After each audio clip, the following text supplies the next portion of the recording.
আমাদের রাজ্য তথা দেশে বহু স্কুল বন্ধ হয়ে যাচ্ছে এবং শিক্ষার অবস্থা দেখতে পাচ্ছি যে বেহাল অবস্থা। অনেকে শিক্ষা ছুট হচ্ছে, স্কুল ছুট হচ্ছে। সেই বিষয়ে যে শিক্ষা উন্নতি আপনারা যদি ক্ষমতায় আসে সেটা কীভাবে? বিষয় হচ্ছে যে আমাদের দিল্লিতে যে সরকার আছে এবং রাজ্যের সরকার, এই দুই সরকারই চাইছে শিক্ষা ব্যবস্থা বেসরকারিকরণ হয়ে যাক। হ্যাঁ, কারণ হচ্ছে এরা ওই সত্যজিৎ রায়ের হীরক রাজার দেশের ওই যে কথা, যত বেশি জানে তত কম মানে, এতে এরা বিশ্বাস করে।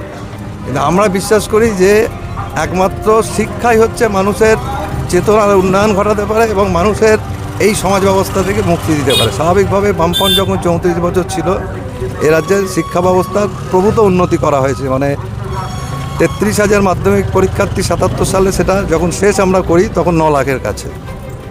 স্বাভাবিকভাবে আমরা সরকারে আসলে ইতিমধ্যেই দেখবে যে আমাদের নেতৃত্ব বলেছে যে আমাদের প্রথম কাজ হবে, যা আমরা মুখে নয় আমরা করে দেখিয়েছি ইতিমধ্যেই কেরালাতে, যে বামফ্রন্ট আসার পর 12 ক্লাস পর্যন্ত অবৈতনিক শিক্ষা ছিল।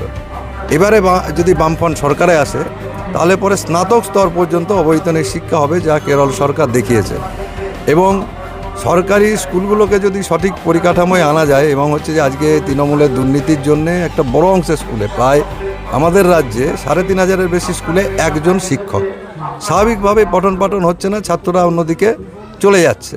কিন্তু আমরা আসবার পর স্বচ্ছভাবে শিক্ষক নিয়োগ, শিক্ষার পরিকাঠামো উন্নয়ন এবং সরকারি শিক্ষার ওপর জোর, 12 ক্লাস এই স্নাতক স্তর পর্যন্ত অবৈতনিক শিক্ষা, তার মধ্যে দিয়ে আমরা চাইব যে ব্যাপক অংশের মানুষকে এই শিক্ষার আঙিনায় নিয়ে আসা। এবং আরও একটা বিষয় হচ্ছে যে দেখবেন যে শিক্ষার প্রতি অনীহার একটা বড় কারণ যে শিক্ষার শেষে কোনো চাকরির সুযোগ নেই।